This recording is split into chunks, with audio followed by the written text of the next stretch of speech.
Hello, ladies and gentlemen, and welcome to the Discriminating Gamer. You know, my wife told me I had to stop impersonating a flamingo. I had to put my foot down.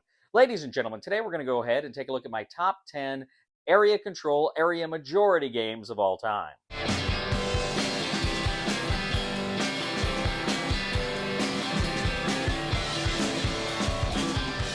We'll get back to the review in just a moment. I want to take a minute to ask you to check out my other channel, that is Cody Carlson, PhD, where we talk about history, books on history, military history. I even post some of my lectures for my classes on there. Please check that out. Please subscribe to that channel. And now, back to the review. All right, ladies and gentlemen, so we're taking a look at my top 10 area control, area majority games of all time. Of course, this is where you are using resources, workers, meeples, whatever, points to try to control more of a territory-specific point on the board than someone else. This is a pretty broad definition, but it's pretty good. Now, in looking at this, I noticed that some of my tastes have kind of shifted over the years. I've never done this particular list before, but I noticed like some of my criteria for these games is always how much fun are they.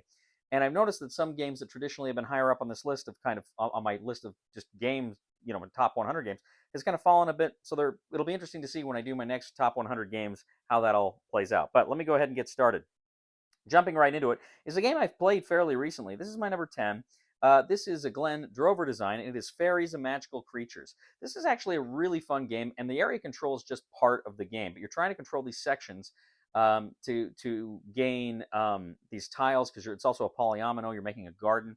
It's cool because as you're playing the game, you take an action, and then everybody else gets to take that action, but then you also get to play a card. So it's kind of a fun, everybody takes the same action thing here, but a little advantage to the person whose turn it is.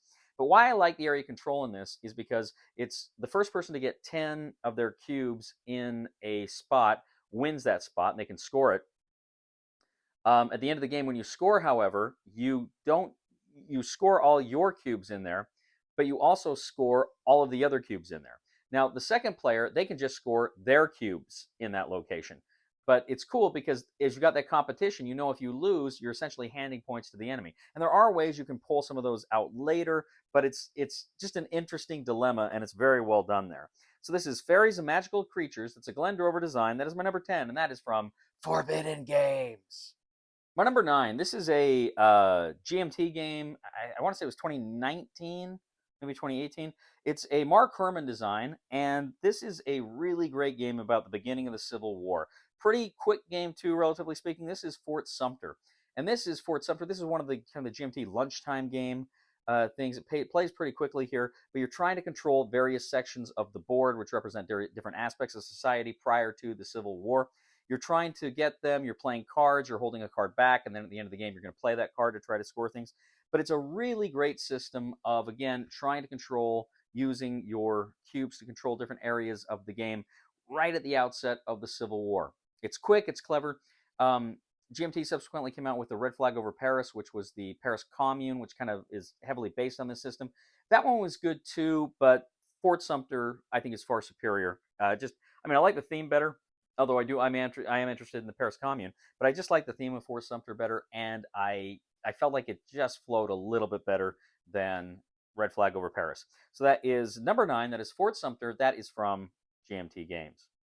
My number 8 is a game that is actually based on another game. The original game came out, I want to say 2013 or 2014, was based on one of my favorite IPs, and then they redid it, so it's no longer IP. It's kind of a generic IP.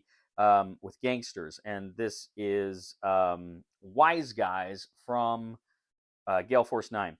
Now, the original game was Sons of Anarchy. I love the TV show Sons of Anarchy, and they made a fun game out of that. But then they came out here with Wise Guys. They actually got rid of Sons of Anarchy because I think this works better. While I like the theme of Sons of Anarchy better, I think the game's just a little more streamlined.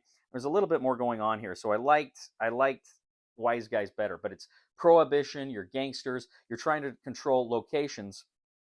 So you're sending like enforcers, you're sending like mobsters there, and they have different powers. And then what's great is it's almost kind of a worker placement, but then you can battle over those places in order to take advantage of those spaces. It's really a lot of fun. There's a lot of cool mechanisms going on here, and it is there's a lot of depth there and a lot of strategy you wouldn't think on first sight, but it's great. So that is number 8. That is Wise Guys, and that is from Gale Force 9. My number 7 is a game that I just played fairly recently for the first time. And it's a game, though, that's been around for about 30 years now. And I just played it for the first time. They just released a new edition. Hans im Glück just released a new edition. And this is El Grande. El Grande from Hans im Glück came out, like I say, originally in the 1990s. It's been reprinted a few times here or there. And this new edition is beautiful. It looks beautiful, very colorful board. But it's fun. This might be pure area control. This game is like pure area control. And you're trying to get the various regions in Spain. They score differently. You've also got the Castile. You can put units into the Castile and then secretly decide where they're going to go when they come out before you score those regions. It's brilliant. Beautiful game, fun game, quick game. Like I say, it's just pure area control. That's pretty much all that's in the game. I mean, you're playing cards, you're playing action cards, but they all just are used to manipulate the board. Super fun stuff. I can't believe I waited too long to play that game because I'd heard people say how great it was. But that is El Grande, and that is my number 7, again, from Hans im Glück. My number 6 is a game that came out here in 22. I think it came out in 22. And it's a game that has a really cool theme you'd never really seen before. It's got shades of other games like Twilight Struggle and 1989 and stuff like that. But this is, or 1960, Making of a President would be a better example. But this is Votes for Women. Votes for Women from Fort Circle Games is a game about the historical quest for women's suffrage in the United States. Now, it's great history. And Tori Brown, the designer, she put a lot of really cool historical stuff in there. There's like pamphlets and newspapers about the history, and it's cool, so cool. And she's noted too. What's cool about the game is it reflects the real history that this wasn't a monolithic movement. This wasn't just women against men. I mean, you had all of these arguments within the movement itself, which included men in that movement, and there were women against it too. And she kind of really fleshes that out, and so I really like and appreciate what she did there as a historian. I think it was a great way to present the history. But it's a fun game. Essentially, you're going around, you're trying to control states with cubes, and then the suffragette player is trying to get Congress to pass the resolution that then goes to the states for ratification. If it goes to the states for ratification, whatever the states, whoever's got the majority of the states or 4 cubes in the states at that time, they automatically get a lock. That's how they're voting, yes or no. And then in the end, you've got kind of a roll-off between the states to try to determine how the states are going to vote. And I can't remember what the numbers are, but I think it's 30-something. If you can get like 30-something, the ratification passes and the suffragettes win. It's a great game. Play this several times. Kim, my fiance, she loves this game. So that is Votes for Women. That is number 6, and that is from Fort Circle Games. Number 5. Now this one, area control, I might be stretching it a bit because that's not really, in some ways I don't think it's necessarily about that, and yet in other ways it's absolutely essential to it. But this is Ancient Civilizations of the Middle East. Now this is a game where you've got these various empires in the Middle East. They're spreading out, they are taking over more territory, and when you get into a territory with another player, you kind of have these battles, but it's deterministic. It's pretty much just based on who's got the most, although you can do some card play to affect that, and a few other things can affect it. So it's not necessarily scoring regions, an area majority in that sense. It plays almost like a war game. It's not really a war game. It's really a take that game. It's really how can I screw people over. But there is this idea of area control, and it is such a fun game. I like take that. I like mean games. This is a very mean game. There was its sister game, Ancient Civilizations of the Inner Sea, about the Mediterranean. I like that one a lot too, but I think Middle East just plays a lot better. So I really like Ancient Civilizations of the Middle East. This is my number 5, and this is from GMT Games. My number 4, now this is a game that has been one of my favorite games. This has actually been in my top 10 historically, and so this is one of the reasons why I think it's weird that it's my number 4 here. But this is a great game about trying to control the states at the beginning of the American Revolution. This is 1775 Rebellion. And what's cool here is you're trying to secure the states to your banner at the end of the game, and the game can end at any time, virtually. When the game ends, you want to make sure you've got the majority of states on your side. You've got British troops, you've got loyalists, you've got colonial troops, you've got kind of militia, and you've got Native American forces around the board. And the way this game works is just phenomenal because you have teams, right? And the teams have to work together in order to move stuff. Now you can play this with less than 4, but you wouldn't want to because the negotiation is such an important part of this game. But key to winning is the area control. Is again, as I say, who controls the most states at the end of the game, and you don't know when the end of the game is going to happen. So I love, love, love 1775 Rebellion. I think it is an absolutely fantastic game. It is my number 4. This is from Academy Games. My number 3. This is a game that came out, again, I want to say 2013, 2012 maybe. This is a game that, like I just said, I love mean games. And this is one of the meanest. This is Dominaire from AEG. Dominaire was part of the Tempest series of games. And that was like a series of games that were very different games, but had a shared universe. And it's Euro-y, but I really like it. And this is a game where you lay down a tableau of cards. Every round, I think there's 7 rounds, every round you lay down a tableau of cards, and then you can do the actions on that card. You can decide which actions you want to do on that card.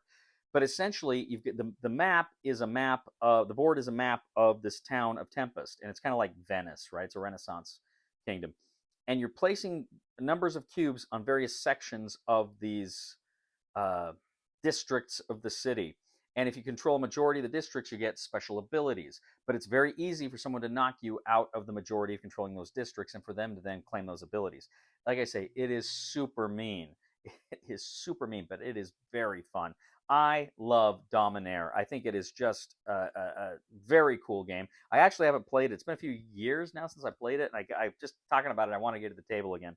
But Dominaire is great. It's mean, it's cruel, and it's all about controlling the spots of the city.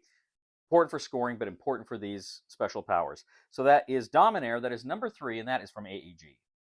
My number 2 is also from AEG, and it is also a Tempest game.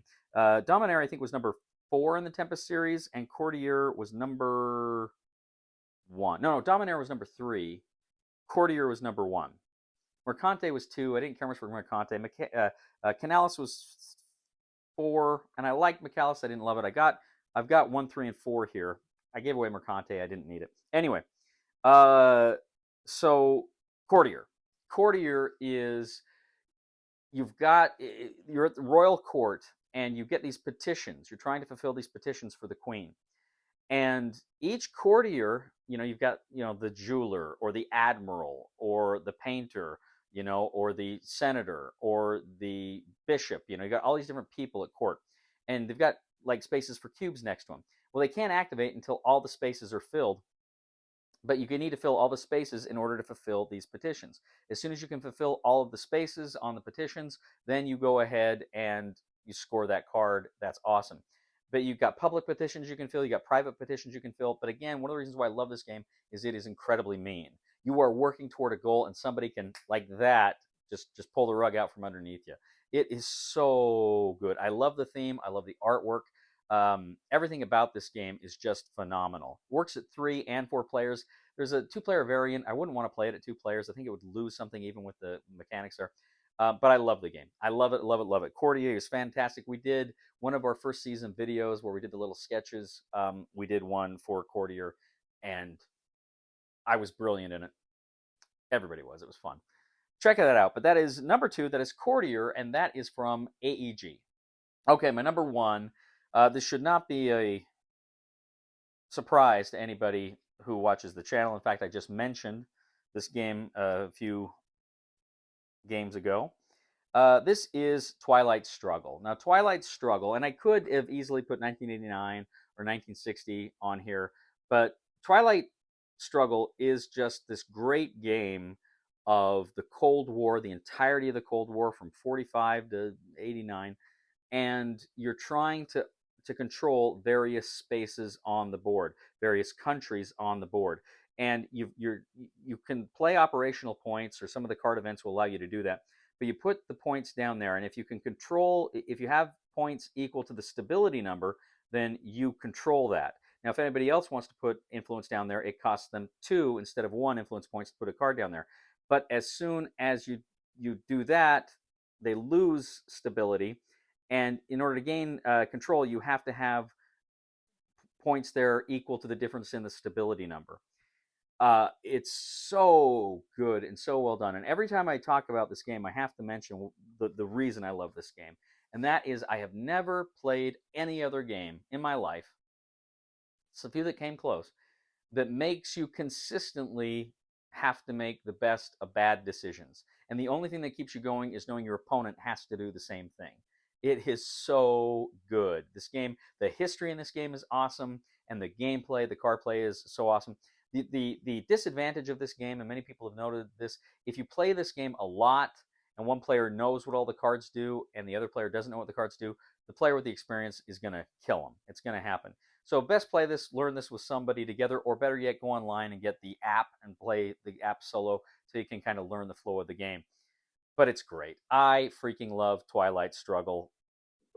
It is the first game we reviewed here on the Discriminating Gamer, Sean and I, and it's consistently one of my favorites. A few years ago, Zach bought me the upgraded tokens from BGG to use, and I use those in the game. Beautiful game. Fun experience every time I play it, and frustrating and fun. That is Twilight Struggle. That's Jason Matthews and Ananda Gupta, I believe, created it.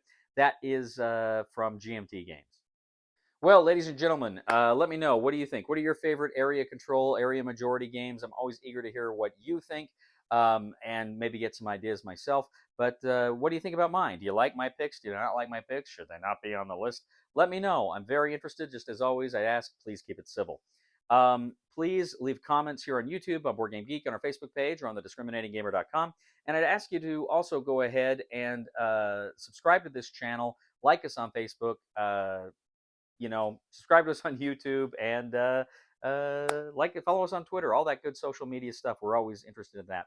Now, I have another channel that is Cody Carlson, PhD, where I talk about military history, books on history. I even post some of my lectures on that channel. So please go ahead, check that out, and subscribe to that. That would really mean a lot to me. If you get a chance, give a thumb to this video on Board Game Geek.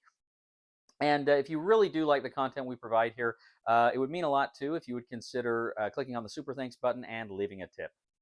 You know, ladies and gentlemen, I got to tell you, I failed math at school so many times, I can't even count. Please somebody help me on my feet again, and I don't know where I'm going, and I don't know where I've been. Please somebody help me on the solid ground. It's a long time, and I'll be dying. Once a year I wind up in the band. God knows that I love to fight, but I don't ever win. It's a fine line to damnation, but God let me in.